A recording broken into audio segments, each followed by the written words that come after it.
Voilà, ça marche.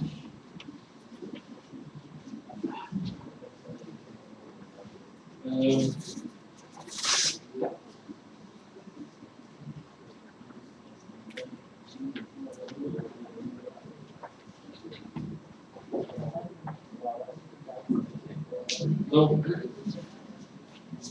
bon après-midi, bonne soirée à toutes et à tous.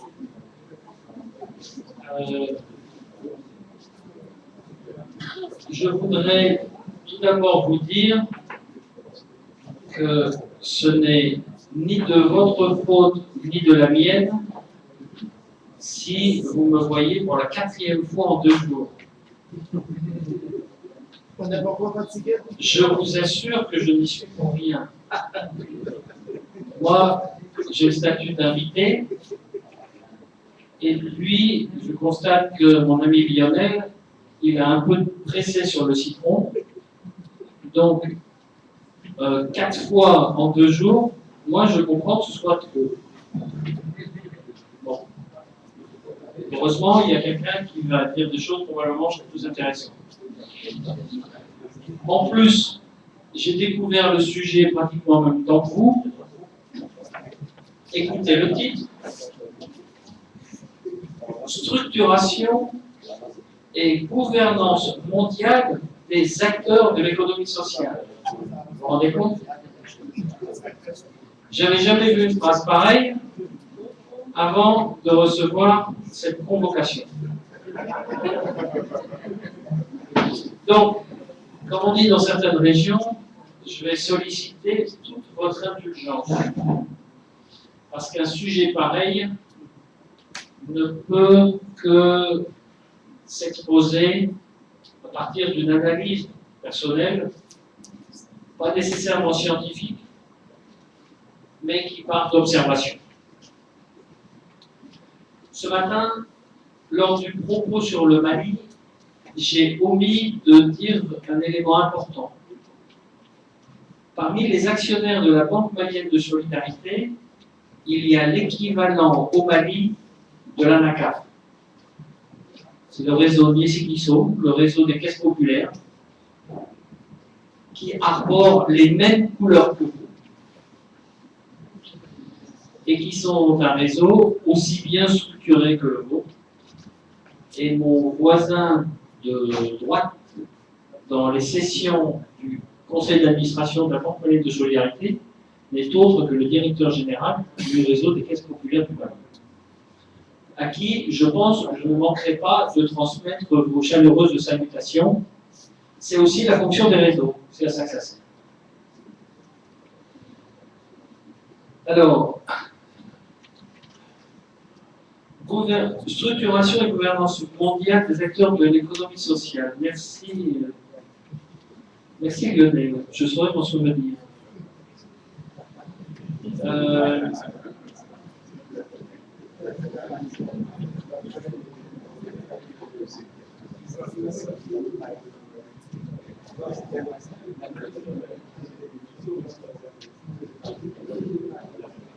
On constate que l'économie sociale et solidaire se structure un peu partout.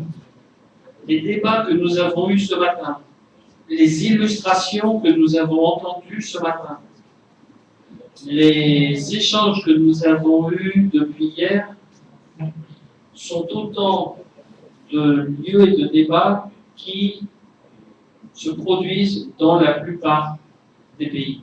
Comme je l'ai signalé hier avec Inès, on constate que les défis de l'inclusion socio-économique sont à peu près partout de nature proche. Donc, cette structuration se fait à partir des rencontres comme celle d'ici pour travailler les définitions sur l'économie sociale et solidaire et pour travailler, comme on l'a fait, avec des recommandations issues de la société civile auprès des pouvoirs publics pour défendre la cause de l'économie sociale et solidaire, non comme une cause théorique, mais comme une réponse concrète à la vie d'un nombre croissant de personnes. Donc, sur ce titre structuration et gouvernance mondiale, on va aussi démystifier un petit peu les termes et dire que des événements comme celui qui se produit depuis 2 jours ici, il y en a de plus en plus et partout.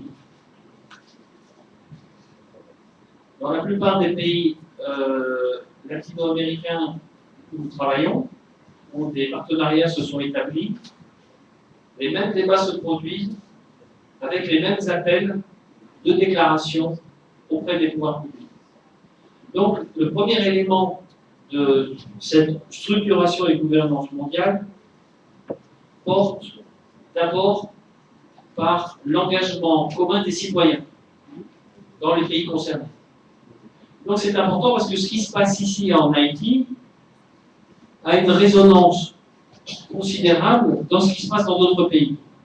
Et c'est la raison pour laquelle la déclaration qui va être signée tout à l'heure sera transmise immédiatement par le réseau INES et d'autres pour la faire connaître et pour enrichir les débats mondiaux sur l'économie sociale et solidaire. D'une certaine façon, ce qui se passe ici aujourd'hui aux Arcadins contribue à la structuration locale, mais aussi mondiale, des acteurs de l'économie sociale. Donc ce n'est pas simplement des organisations internationales qui fonctionnent un peu en appui ou parfois sur le dos des initiatives citoyennes. Donc ça, c'est une première dimension. Deuxième dimension, quand même, dans un certain nombre de pays, il y a des dynamiques déjà fortes, déjà constituées, des plateformes pour l'économie sociale et solidaire qui sont permanentes, actives, qui parfois passent par des difficultés, mais qui sont toujours en pointe de propositions de nature politique et citoyenne. Je veux penser par exemple au réseau RIPES, qui est le réseau international de la promotion de l'économie sociale et solidaire, qui a des démembrements dans le monde entier. L'année dernière, j'ai eu l'occasion d'aller à Manille, aux Philippines, au titre d'INES, pour participer. J'étais invité, un peu comme ici, non pas un peu, j'étais invité comme ici, pour participer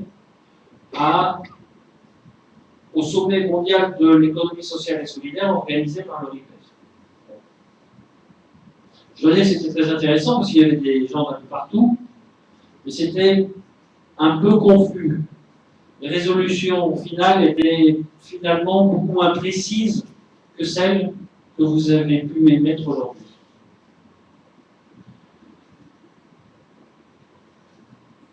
Sur un sujet que je connais un peu mieux, puisque Inès et la CIDI, on travaille plus sur le financement de l'économie sociale et solidaire, on connaît un peu mieux comment, dans différentes régions, se structurent ces espaces. C'est ce que je peux vous décrire maintenant. Premièrement, je rappelle que l'Association internationale des investisseurs dans l'économie sociale, INES, a été créée en 1989, donc ça remonte à déjà 25 ans. Et 25 ans, c'est très long pour ce type d'espace et de processus. C'était 6 ou 7 investisseurs sociaux qui, en Europe, se sont constitués pour créer le premier espace d'échange sur le financement de l'espace de l'économie sociale et solidaire. Ensuite, étant donné la montée en puissance de l'économie sociale et solidaire, sa reconnaissance par les populations comme des réponses à des situations de vie très concrètes, mais également de plus en plus par les pouvoirs publics, de nouveaux espaces se sont différenciés à la fois géographiquement et thématiquement. Pour ce qui est de l'Europe, c'est créé la FEBA, qui est la Fédération européenne des banques éthiques et alternatives,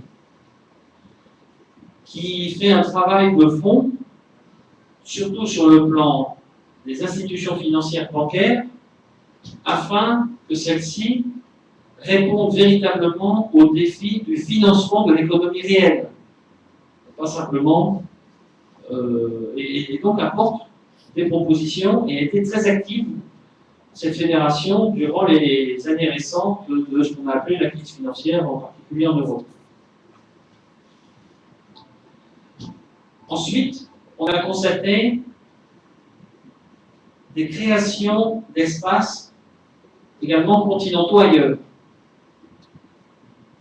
Pour ce qui est de l'Afrique, il y a 2-3 réseaux qui sont en train de se réunir, et on connaît particulièrement le réseau MAIN, qui regroupe une centaine d'institutions de financement de proximité, dont on peut dire que pour la plupart d'entre elles, ce sont des investisseurs dans l'économie sociale locale, et qui ont fait un travail lourd, un travail conséquent sur le renforcement des capacités, puisque c'était là, sur ce continent africain, ce qui était la priorité centrale. Ici, en Amérique latine, il se trouve que, comme je l'ai dit brièvement hier, Lionel et moi, on a participé en avril 2002 à la création du Forum latino-américain de finances rurales, présente ici, sur le logo, avec son logo. C'était, et c'est toujours, une alliance stratégique des institutions de financement pour pousser les frontières du financement rural afin que les réponses en termes de système et services financiers ruraux répondent bien davantage aux attentes, en particulier, évidemment, des populations rurales qui sont les moins bien servies en termes de services en général et financiers en particulier. L'approche du Forolac a été d'organiser ces événements lorsque la Banque interaméricaine de développement organise ses assemblées générales annuelles dans les divers pays. On sait que ça se passe comme ça. Et donc, à chaque fois,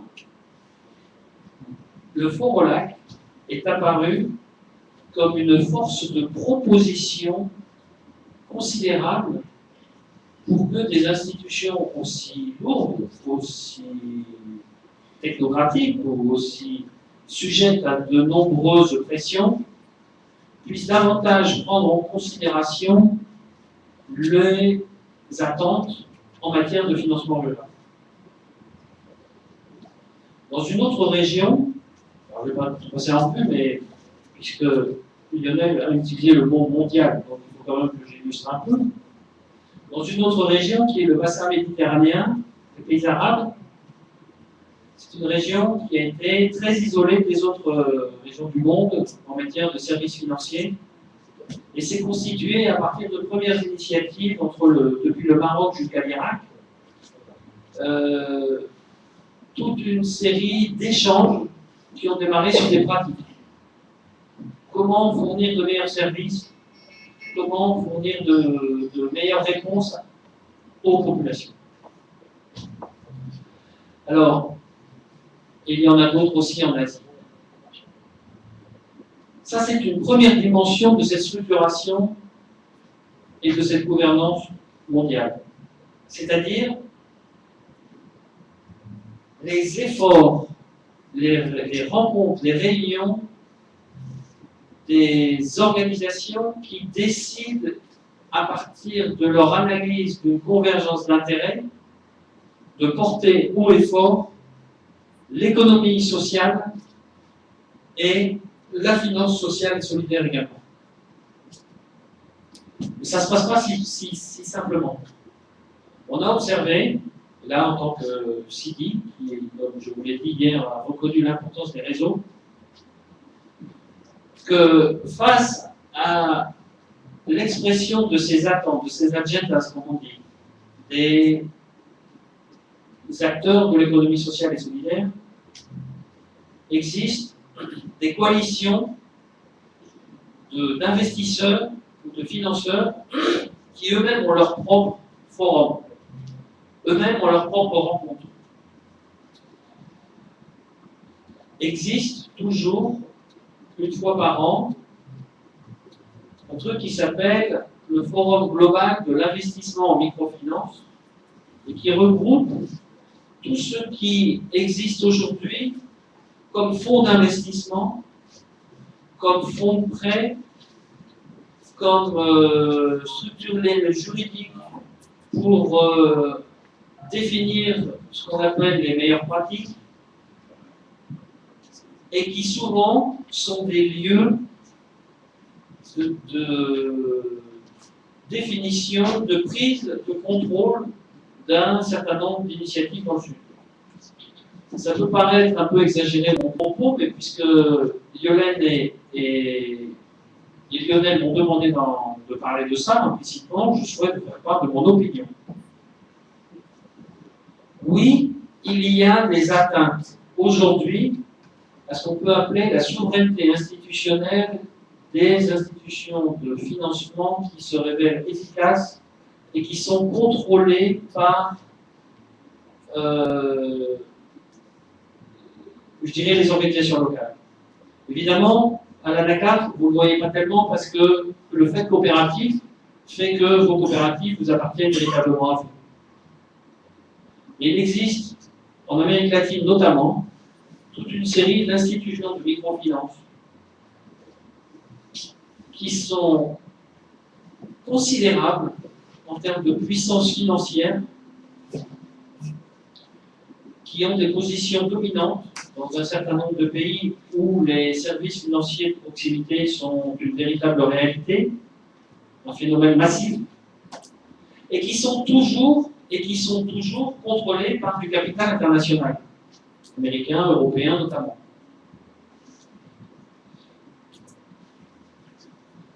Je pourrais décrire à foison, et on en aurait jusqu'à ce soir, des cas concrets de situations où des efforts menés à l'origine par une société civile locale qui se renforce et se structure pour mettre en place des systèmes financiers performants, font appel à des investisseurs internationaux pour se constituer et puis brutalement constatent que le projet initial a été dévoyé.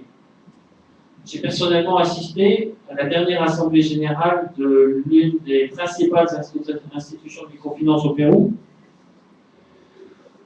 qui venait d'être achetée par un groupe bancaire espagnol. Et je me souviendrai longtemps du dernier témoignage de l'un des membres de l'Assemblée générale qui avait dit à la présidente: Madame la Présidente, ce que nous sommes en train de devenir, ce n'est pas ce que nous avons voulu. Nous avons créé notre institution pour nous-mêmes, pour répondre à des services qui répondent à notre population et pas qui répondent à des indications qui soient de Paris, de Bruxelles, de n'importe où. Madame la Présidente, vous avez failli au titre de notre souveraineté institutionnelle. Je dois dire que le moment était d'une grande émotion et que le représentant de l'un des investisseurs dits sociaux, parce qu'en général ces investisseurs-là, ils s'appellent investisseurs sociaux, ça passe plus facilement, a carrément, avec un petit sourire parfaitement néocolonialiste, dit à la dame, à cette personne, pardon, monsieur, vous vous rendez compte que de toute façon, c'est la dernière session à laquelle vous participez, et que donc de toute façon, vous n'avez plus rien à dire. Et l'autre de dire, oui, je le sais, mais j'ai voulu quand même dire quelque chose. Donc ce que je veux signaler par là, c'est pas pour, attirer une attention particulière ou particulièrement émouvante sur certains phénomènes, mais je pense qu'il y a des lucidités à avoir sur le fait que l'économie sociale et solidaire, ou l'économie sociale, doit aussi, les acteurs de cette économie doivent aussi apprendre à se protéger parce qu'il existe aussi des phénomènes de prédation.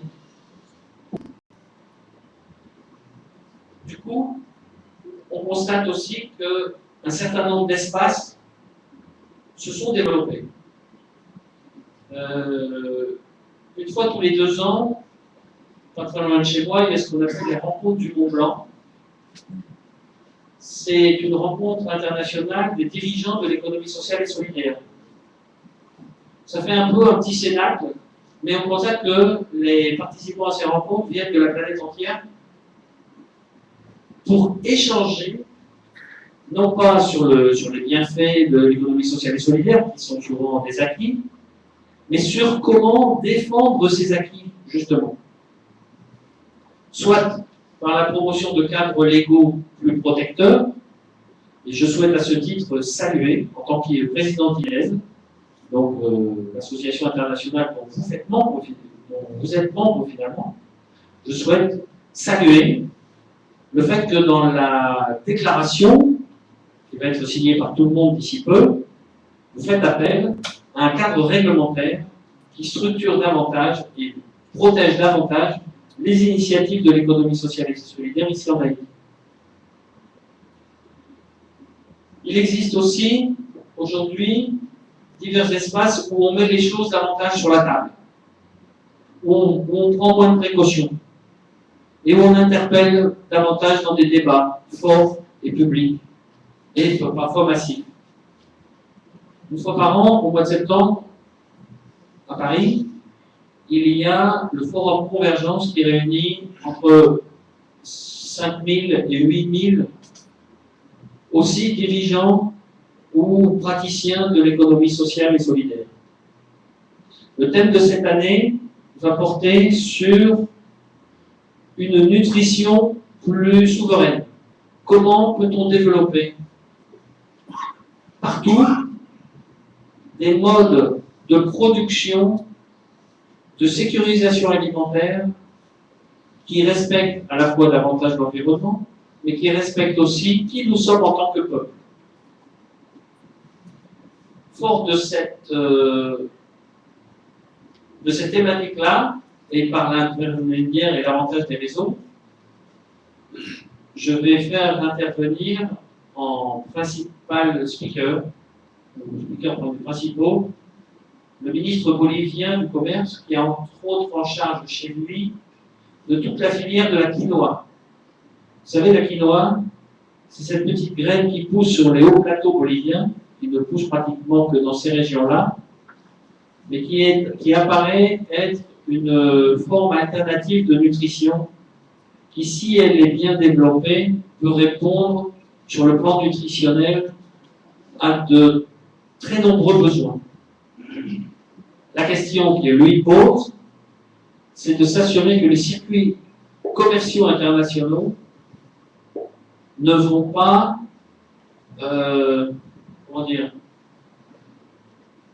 attirer des investisseurs qui viendraient dévoyer aussi les rythmes et les cycles culturels. Donc, nous vivons une époque formidable, je dirais, où d'une part, l'économie sociale et solidaire devient un fait pour lequel il convient de combattre et de maintenir des positions. Mais la voie de l'économie sociale et solidaire est aussi reprise parfois dans certains cénacles politiques.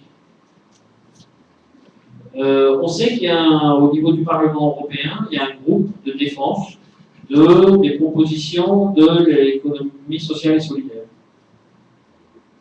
On sait aussi que, par exemple, pour en revenir à ce pays dont j'ai parlé tout à l'heure, au Mali, il y a quelques années, la fédération paysanne dont j'ai parlé tout à l'heure, qui bénéficie maintenant par ses projets des financements de la banque malienne, je vais y arrêter, il y a 6-7 ans, a carrément viré les représentants de USAID qui voulaient fourguer leurs OGM à des conditions parfaitement scandaleuses. Donc, ce que je veux dire par là, c'est que si pendant quand même longtemps, les acteurs de l'économie sociale et solidaire avaient la perception d'être relativement isolés, ce qui pouvait être le cas, ou suffisamment innovants, mais quand même assez perdus dans un monde non favorable. Ce sont quand même, tous ces acteurs-là, se sont quand même passablement structurés. Et, chose importante, on attend leur poids, on écoute leur poids. Bon, on ne prend pas toujours en considération, mais au moins on écoute. Donc, une initiative comme celle-ci, qui va porter fort la promotion de l'économie sociale et solidaire ici en Haïti, va requérir non seulement effectivement des belles déclarations, mais aussi un plan de travail pour que ces déclarations puissent devenir réalité.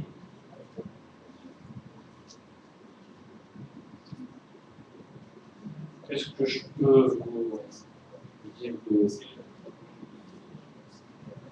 Donc voilà, c'est essentiellement ce que je voulais vous dire sur ces thématiques. Je vous en remercie.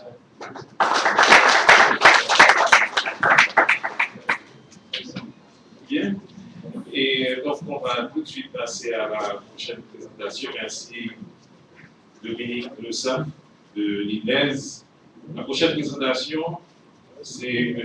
Harry Salomon qui va la faire sur information statistique, disponibilité, utilité et perspective. M. Salomon travaille pour l'Institut haïtien des statistiques et de l'informatique, IHS. Alors, le temps de faire les arrangements techniques, je dois vous dire que donc, juste après ces deux interventions, on aura un temps d'échange et puis ce sera la déclaration finale, donc on va lire en version définitive, en créole et en français. Et puis, donc, on avait invité pour nous faire une petite cérémonie de signature qui après, avec les premiers signataires. Et après, donc, on a gagné les mots de clôture, en synthèse d'abord, et puis des mots de clôture. Synthèse, on n'a pas le faire, c'est comme une synthèse des 2 jours du travail, donc c'est bon, bah, il est petit pour qu'on va le faire là. Je rends compte de toute intervention que vous avez gagnée, de tout débat, etc. Donc là, qui était mis pour M. Salomon, j'espère que vous êtes prêt. Mais tout le temps pour à la fin, nous capables au moins tenter une fois le plus les versiers. Voilà. Ils sont là? Oui, ils sont là. Nous enchaîner. On ne va pas le virer partout dans toutes les arènes. Merci, il y a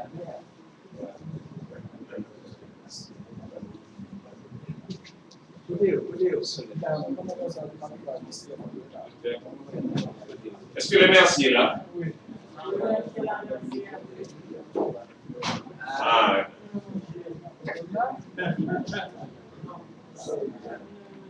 bon, il y a M. Salomon, mon frère, donc on va dire. Alors, Voilà, ça va. bonsoir à toutes et à tous. Comme a dit le MC, c'est Harry Salomon de l'Institut haïtien de statistique et d'informatique. Alors, je voudrais tout d'abord remercier la NACAF et le KLFP pour l'invitation de venir participer à cet atelier, puisque l'invitation offre l'occasion à l'IHSI de partager avec vous les statistiques produites et diffusées par l'Institut, les statistiques qui couvrent des domaines aussi divers que variés de la vie nationale. Et malheureusement, ce ne sont pas des statistiques qui portent spécifiquement sur l'économie sociale et solidaire, c'est plutôt des statistiques macro. Mais nous avons pensé que ce serait intéressant que vous soyez, vous autres acteurs de l'économie sociale et solidaire, que vous soyez bien élus de ce qui se fait dans le pays en matière de statistiques officielles. Et peut-être que ça pourra aider à vous sensibiliser davantage, à vous motiver davantage pour l'existence dans un avenir, j'espère, pas trop lointain, d'une statistique nationale de l'économie solidaire.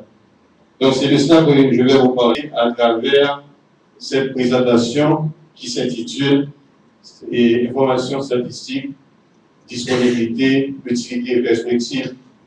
Le contenu, puisqu'il s'agit de l'IHSI, il y aura une brève présentation de l'IHSI, et puis après je vous parlerai des statistiques produites par l'IHSI, leur nature, leur utilité. C'est d'abord des statistiques économiques, ensuite des statistiques démographiques et sociales. On parlera de la disponibilité, comment avoir accès à ces statistiques-là.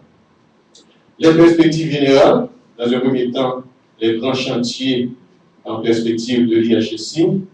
Et le point qui probablement vous intéresse davantage, c'est l'établissement de statistiques. L'établissement de statistiques nationales de l'économie sociale et solidaire. Quels sont les préalables, c'est-à-dire quelles sont les étapes à parcourir pour y arriver. Et puis enfin, je partagerai avec vous quelques prototypes de tableaux de statistiques qu'on pourrait construire dans le cadre de l'existence d'une statistique nationale de l'économie solidaire. Alors, présentation générale de l'IHSI. C'est une institution vieille depuis une soixantaine d'années, puisque l'IHSI a été créée par la loi du 7 septembre 1951. Alors, il y en a qui disent que c'est une déclaration tardive de l'IHSI, puisque l'IHSI existait déjà sous un autre nom, et c'est le bureau du recensement. D'ailleurs, c'est le bureau du recensement qui avait réalisé le premier recensement de la population moderne d'Haïti en 1950. Le cadre institutionnel, c'est une direction générale déconcentrée du ministère de l'économie et des finances. Il faut dire que cela n'a pas toujours été ainsi. À un certain moment, l'IHSI dépendait du ministère de la planification et de la coopération externe. Et puis, la mission de l'IHSI, c'est de recueillir, de collecter les informations auprès des ménages, auprès des entreprises, auprès du secteur public, des ONG, organisations internationales, afin de produire et de diffuser des informations à caractère économique, social, démographique et culturel. Alors, statistiques économiques, c'est-à-dire, comme je l'ai vu tout à l'heure dans le contenu, il y a deux grandes catégories de statistiques produites par l'IHSI, ce sont les statistiques économiques et les statistiques démographiques et sociales. Pour les statistiques économiques, si on considère la nature et la périodicité de ces statistiques, on peut les regrouper en trois grandes catégories. Il y a l'indice des prix à la consommation, et j'imagine qu'il est familier pour certains d'entre vous. Et l'indice des prix a une périodicité mensuelle, donc c'est une information qui est disponible pour le grand public environ 15 jours après le mois de référence. Par exemple, nous sommes au mois de mars. Donc, l'IHSI a déjà publié l'indice des prix à la consommation pour le mois de février. Et les indicateurs conjoncturels, et la périodicité, c'est trimestriel. Donc, 2 mois après le trimestre de référence, l'IHSI met en circulation les indicateurs conjoncturels. Nous sommes au mois de mars. Donc, le dernier trimestre, c'était octobre, novembre, décembre. Donc, l'IHSI a publié fin février les indicateurs conjoncturels pour le premier trimestre de l'exercice fiscal 2013-2014, octobre, novembre, décembre. Les comptes économiques, c'est une publication annuelle. Cette publication est disponible 3 mois après l'année de référence. L'année fiscale 2012-2013 qui a pris fin le 30 septembre 2013. Et l'IHSI a publié les comptes économiques de cette année avant la Noël, c'est-à-dire 23 décembre 2013. Donc, environ 3 mois après la fin de l'année fiscale. Maintenant, voyons en détail ces statistiques-là.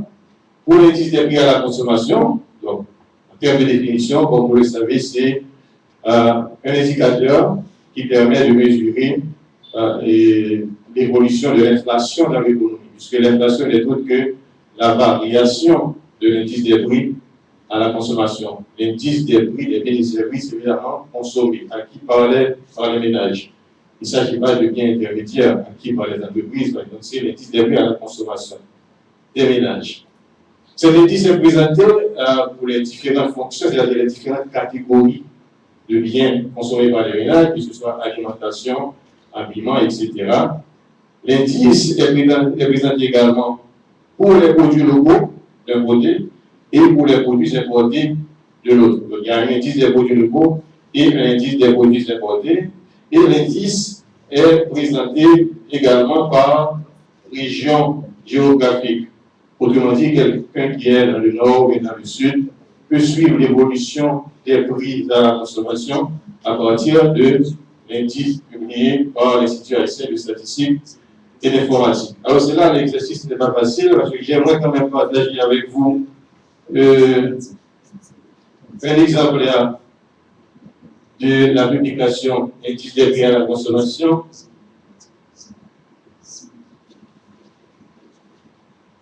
Rapidement, donc voilà, là par exemple, nous avons au tableau l'indice, et ça c'est un tigre d'exemple, c'est octobre 2013, nous avons au tableau la publication de l'indice des prix à la consommation, et les caractères sont trop petits, là, c'est pas évident. En tout cas, on va balayer ça rapidement. Donc, il y a une petite analyse succincte de l'évolution de l'indice. Ensuite, les tableaux de l'indice. Le tableau 2 que vous voyez là donne l'évolution de l'indice pendant les 12 mois de l'exercice graphique. Le tableau 3 donne l'indice des principaux produits consommés par les ménages. Je ne sais pas si vous arrivez à lire. Le tableau 4, ce sont les prix moyens. Vous n'arrivez pas à lire? Hein? Ce sont des prix moyens et les principaux produits consommés par les ménages. Et puis vous avez, voilà, les indices des prix à la consommation des produits locaux, indice des prix à la consommation des produits importés. Là, ce sont les tableaux de ces indices-là. Et puis on a les indices régionaux. Voilà, avec le tableau et puis les graphiques en dessous. Alors, on revient à PowerPoint.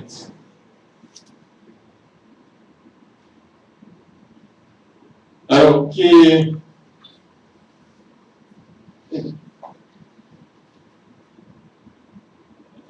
Attends une seconde.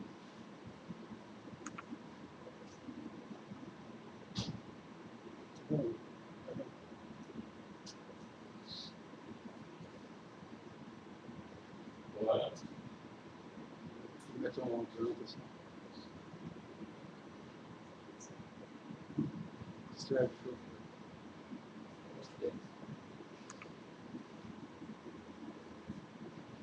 Alors, quelles sont les utilités de l'IPC? L'IPC est utilisé, par exemple, on en a déjà parlé, pour mesurer l'inflation, mais également, ça permet d'établir des comptes nationaux à prix constant.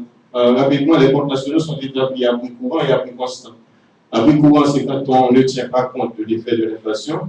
Et à prix courant, c'est quand on tient compte de l'effet de l'inflation. Et à prix constant, c'est quand on élimine les effets de l'inflation. L'IPC est également un indicateur de suivi. Par exemple, pour suivre, pour évaluer l'efficacité de la politique monétaire du gouvernement, on peut utiliser l'IPC parce que l'un des objectifs de toute politique monétaire, c'est de maintenir l'inflation dans l'économie à un niveau qui ne nuit pas tellement au fonctionnement normal des agents économiques. L'IPC est également utilisé pour indexer les salaires. Malheureusement, ce n'est pas toujours le cas en Haïti, mais des fois, on reçoit, par exemple, la visite des ambassades, des organisations internationales, rarement des entreprises, pour solliciter une série de l'IPC afin de procéder à des ajustements salariaux au niveau des entreprises. Je sais que le temps fait la guerre. Donc pour le reste, vous voyez que l'IPC permet, ça vous le savez, de déterminer le pouvoir d'achat réel des ménages. Où l'IPC permet par exemple à un entrepreneur de calculer son profit réel. Par exemple, on peut par exemple l'année dernière réaliser un profit de 100 000 gouttes par exemple. Une entreprise qui réalise un profit de 100 000 gouttes l'année dernière, et cette année, le profit n'est que de 90 000 gouttes par exemple. Et puis l'entreprise estime par exemple, par rapport à l'année dernière, elle a été moins performante. Par contre, quand on rapporte tout ça à l'indice des prix à la consommation, on peut se rendre compte en termes réels, la performance de l'entreprise est meilleure pour l'année en cours par rapport à l'année dernière. Donc c'est tout ça l'importance de l'IPC. Autre statistique, ce sont les indicateurs conjoncturels. Donc là, ce sont des indices qui permettent de suivre l'évolution de l'économie à court terme. L'évolution surtout de certaines branches de l'économie. Par exemple, l'indice de la production industrielle, l'indice de l'activité de construction, l'indice de l'activité commerciale. Donc, l'indice de la production industrielle des pays renseigne sur les variations de court terme, c'est-à-dire trimestriellement, du secteur industriel. L'indice de l'activité de construction fait le même travail pour le secteur de la construction. Et l'indice de l'activité commerciale renseigne sur l'évolution trimestrielle du secteur commercial. Les utilisations, ça permet de suivre l'évolution du secteur d'activité. Par exemple, si je suis dans le commerce, je suis un entrepreneur, je suis dans le commerce, je vois que l'indice de l'activité commerciale est en hausse pour un trimestre par rapport au trimestre précédent, alors que je suis dans le même secteur et je constate mon entreprise a subi une perte. Ça doit m'interpeller, me dire que qu'est-ce qui se passe. Puisque dans le secteur où je suis, par exemple, je suis dans la vente des produits alimentaires. On a vu que l'indice du commerce de produits alimentaires est en hausse, alors que moi qui suis dans le secteur, j'ai subi une perte. Donc, ou bien j'ai un problème de marketing, ou bien il y a un concurrent dans l'environnement immédiat de mon entreprise qui me fait la guerre. Donc, ça doit m'interpeller. Donc, c'est une façon d'utiliser les indicateurs conjoncturels. Ça également, il y a des illustrations. Je vois que l'exercice n'est pas évident. J'ai l'impression que je vais passer outre. Sinon, j'allais partager avec vous cette publication. Donc, dans les comptes économiques, c'est une publication annuelle. Dans les comptes économiques, vous avez des informations sur le PIB. Également, à prix courant et à prix constant. Sur la valeur ajoutée par branche d'activité. Chacune des branches d'activité dans l'économie. Dans cette publication, vous avez sa valeur ajoutée. C'est-à-dire, vous avez la quantité de richesse créée par cette branche d'activité dans l'économie. Ensuite, il y a le tableau de l'offre et de la demande globale. Vous avez d'un côté les importations, vous avez les exportations, vous avez la consommation, vous avez les investissements. Là également, j'ai avec moi la publication des comptes économiques, mais pour aller plus vite, on va laisser ça de côté. Les utilisations sont pareilles et à celles des indicateurs conjoncturels. Les informations, par exemple, sur la valeur ajoutée par branche d'activité, les informations sur le PIB, par exemple, ça vous permet de calculer des ratios économiques. Quand vous entendez, par exemple, on parle de taux de pression fiscale en Haïti, sur les taux que les recettes fiscales collectées par l'État, rapportées au produit intérieur brut à prix courant. Ça vous donne le taux de pression fiscale. Donc, c'est l'une des utilisations faites du produit intérieur brut. Cette publication vous permet également d'analyser votre performance en matière de création de richesse. Ça vous permet d'évaluer votre part de marché à l'intérieur de votre branche et d'activité. Et ça permet également d'analyser sa performance relative par rapport à sa branche d'activité. C'est exactement la même chose que je disais tout à l'heure pour les indicateurs. Si je suis par exemple, je suis au niveau de la production pharmaceutique, et puis je vois que cette branche d'activité est en hausse, alors que moi, je suis en baisse au niveau micro. Donc ça doit m'interpeller, me demander, mais qu'est-ce qui se passe au niveau de mon entreprise, puisque le secteur est en hausse, alors que moi, en tant que membre du secteur, j'enregistre une perte.